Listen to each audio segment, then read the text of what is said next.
our agency. So this is something I'd like to work on. This is the future I'd like to work towards. And that's always a useful way to think about the future. And I think a lot of the great founders that I've met over the years have a compelling account of the future they're looking to build.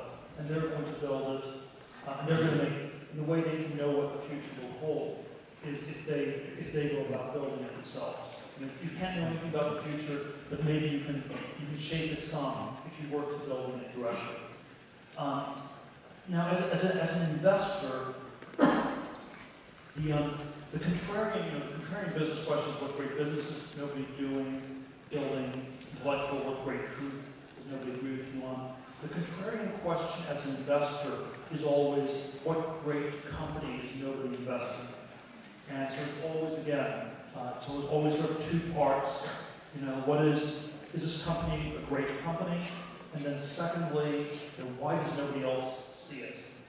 Why do people have a blind spot? And I always like to ask those two questions. I think a lot of people ask the first one, so I actually put maybe even more stress on the second than the first.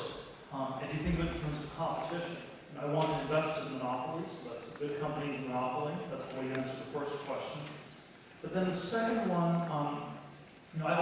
want the companies not to compete, but I as an investor don't want to be competing with other investors. So if there are too many other investors I'm competing with, they will all bid up the price. And even if it's a good company, even if it's a great company, it may no longer be a great investment because the price may be too high. And so, I want to not even compete with the other investors. And so, one of the questions is always, why is there some sort of deep blind spot people have? There's something that people are systematically missing. And a lot of the best investments have involved cases where there was such a blind spot. The Facebook investment, it was very intense. It was the first 3 years of Facebook, 2006, 2008, would all be used by college students. Investors themselves were not in college, so they had a blind spot. They underestimated the intensity of the usage. Today, I'm a big investor in Airbnb. There are a lot of, there's Uber, there's sort of two big companies we can talk about, the sharing economy. And I always think of, I'm much more bullish on Airbnb than on Uber. Uber's valued at $42 billion, Airbnb at $13 billion.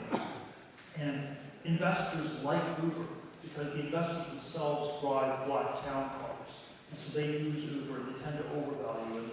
And investors don't stay in cheap rooms as a hotel, and so they will tend to systematically undervalue Airbnb. So again, you have sort of a systematic blind spot that matters a lot. If you want a more structural version of this, a lot of investments happen because there's a process. You have like an investment fund or a firm. You invest in things. There are other people who are in it. And you have a process for evaluating companies. And the process always involves something like, oh, there are all these other companies that are like this. This is a semiconductor company. We invested in these 10 semiconductor companies. It's likely these ways. We know how to evaluate it. And then if you have a company that no one has ever looked at before, people won't know what sort of process to use. And I think when there's no process, they will tend to generally undervalue it pretty badly.